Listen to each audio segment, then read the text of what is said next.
হাই hello' ধন্যবাদ welcome back to my YouTube channel. তো আজি আকৌ আহিছোঁ আপোনালোকৰ মাজত নতুন এটা ভিডিঅ' লৈ। তো আজি আমি আলোচনা কৰিম SSC GDৰ ওপৰত। তো আমাৰ যোৱাকালিৰ পৰা 20 আগষ্টৰ পৰা আমাৰ গোটেই ভাৰতত শুৰু হৈছে SSC GDৰ ফিজিকেল টেষ্ট।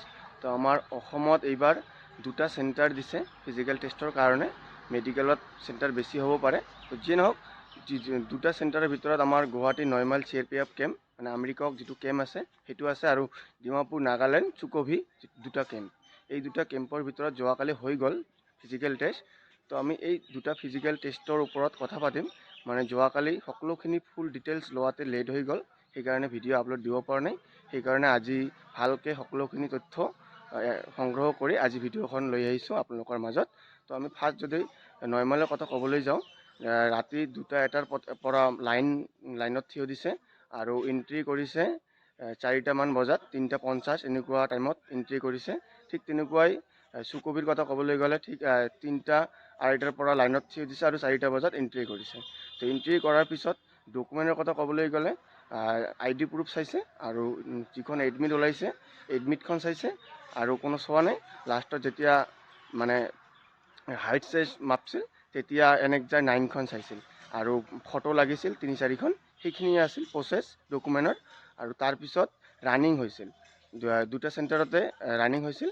আৰু আমাৰ 9 মাইলত যিটো ৰানিং চেণ্টাৰ আছে, ৰানিঙত কি হৈছিল মানে ৰোডত ৰানিং হৈছিল। আৰু ৰানিংটো আমাৰ 4 পাক নহয়, মানে 4টা গৈছিল, মানে পাকটো নহয়, পাক 2টা বুলি ক'ব পাৰোঁ, কিন্তু 4টা হৈছিল। মানে ইয়াৰ পৰা ষ্টাৰ্ট কৰিলে ইফালে আগফালে যাব লাগে, তাৰ পৰা ঘূৰি আকৌ ইয়াতে আহিব লাগে, আৰু ইয়াৰ পৰা আকৌ আগফালে যাব লাগে, তাৰ পৰা আকৌ ইয়াতে আহিব লাগে। মানে এনেকৈ 4টা হৈছিল। তো ৰোডতে ৰানিং হৈছিল। আৰু 9 মাইলত আমাৰ হৰি ল'বলৈ দিছিল। তো চেম চুকভিত হৈছিল আমাৰ যে 10 পাক হৈছিল, ৰোডতে হৈছিল, কিন্তু ফিল্ডৰ নিচিনা হৈছিল। সেইটোত আৰু টান হৈ গৈছিল অলপ, কাৰণ আমাৰ ফিল্ডত হ'লে আমি খালী ভৰিৰে মাৰিব পাৰোঁ, কিন্তু তাত কি হ'ল চেম ফিল্ডৰ নিচিনাই হ'ল, আমাৰ অসম পুলিচৰ নিচিনা 10 পাক মাৰিব দিছিল। এটাকে পাক 5 পাক আছিল, আমাৰ 500 মিটাৰ আছিল।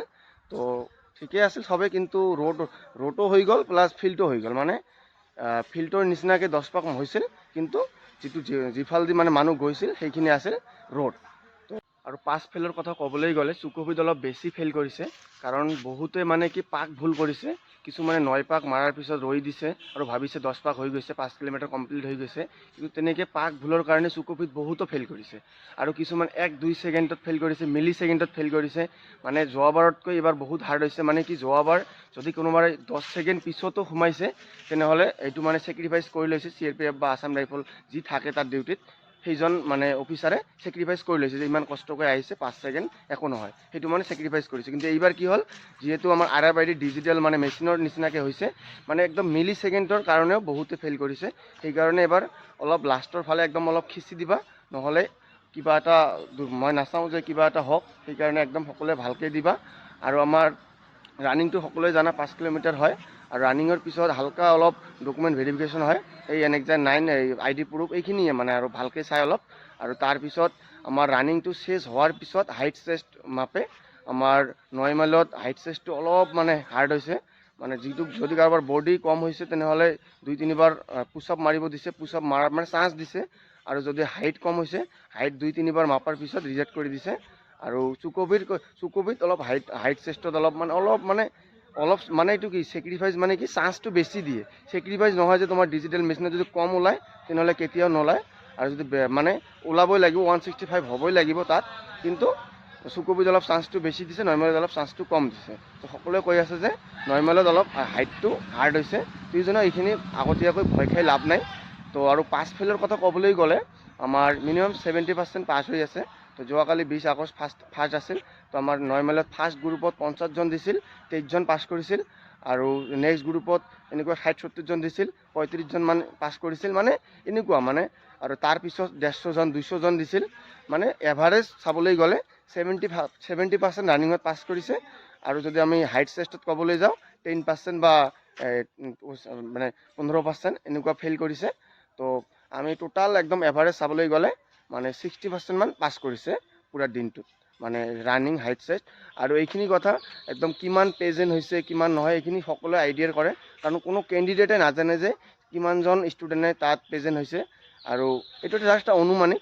আৰু যোৱাবাৰ মানে যোৱাকালি 9 মাইলত অনুমানিক 800-900 মান প্ৰেজেণ্ট হৈছে আৰু চুকোভেত 1000-1200 মান 1011 মান প্ৰেজেণ্ট হৈছে। এইটো এটা আনুমানিক, কোনেও কাৰণ অফিচাৰেতো এইখিনি ডাটা নিদিয়ে আৰু ষ্টুডেণ্টে এইখিনি 100% ক'ব নোৱাৰে, সেইটোৱে আৰু আমাৰ ময়ো দিম, মোৰো আছে 28 তাৰিখ 9 মাইলত।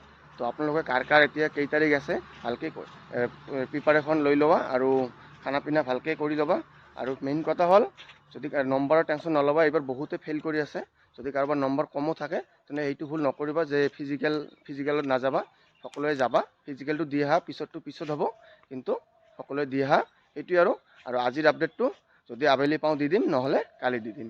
তো এইখিনিয়ে আছিল সৰু ভিডিঅ'। তো ভাল লাগিলে লাইক কমেণ্ট শ্বেয়াৰ আৰু ছাবস্ক্ৰাইব কৰি দিব। তো বাই বাই।